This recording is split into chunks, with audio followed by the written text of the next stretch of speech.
During this year when we're celebrating 50 years of William and Mary's stewardship of this historic property, we want to really make our mark and record our thoughts of why Highland is important and why Highland is important in William and Mary's suite of endeavors. Here in Central Virginia, we are a home for the Alumni Network, and that's a group who have been active here for decades and who really claim this place and call it their own and consider it a local campus and a way of staying connected to William and Mary.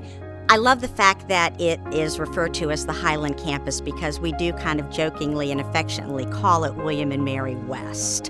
When we come here, we see research occurring, we see a quest for knowledge that contributes to the greater understanding, and I think that just makes us feel like this is a marvelous extension of William and Mary.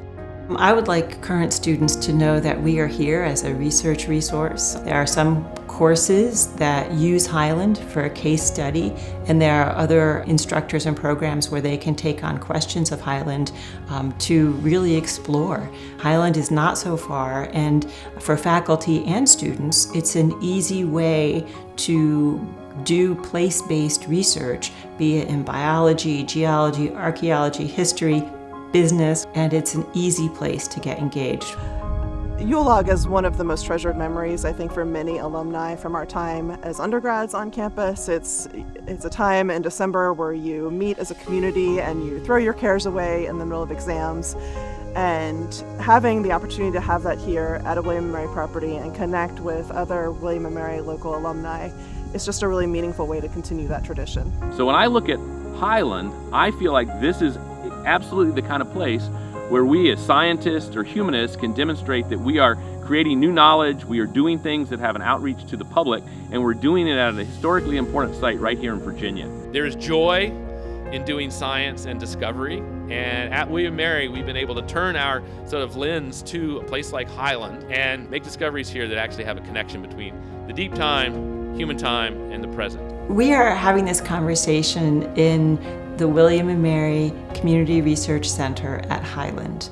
We have an archaeology lab, seminar space, scholars accommodations, and the ability then to host discussions, carry on the laboratory component of archaeological fieldwork, and this is work that's all been done with private gift and grant support, allowing us to do better public history, to put on programs, and to create the physical infrastructure such as the Community Research Center.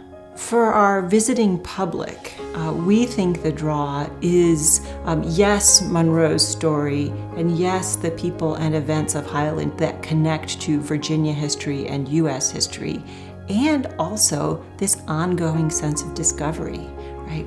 Major discovery and ongoing research here make our stories and the history that we tell always new, always evolving, and hopefully engaging people in the ideas that our understanding of history is not static.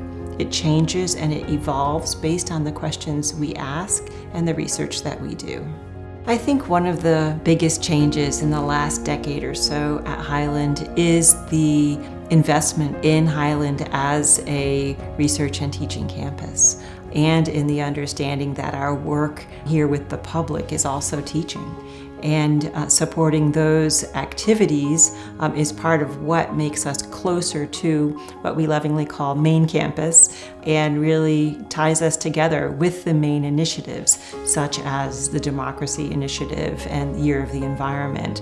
And those influence our direction and guide us and allow us to contribute then to the vision of leadership on campus. And so Monroe's story itself, and then his commitment to developing and preserving the United States as a mature statesman, really, I think, goes back to his learning at William and Mary, his participation in the American Revolution, his nearly dying at the Battle of Trenton, and then being able to look as a leader and say, what does our country need? What goals do we need to pursue to make us all stay together? These 50 years of William and Mary's ownership of Highland, in which they've stewarded the property in various ways, have been really important, I think, in creating a place here in Central Virginia for William and Mary, especially for the alumni, and then creating a space for professors and students to come here and learn, conduct research, work on community-facing questions and programs.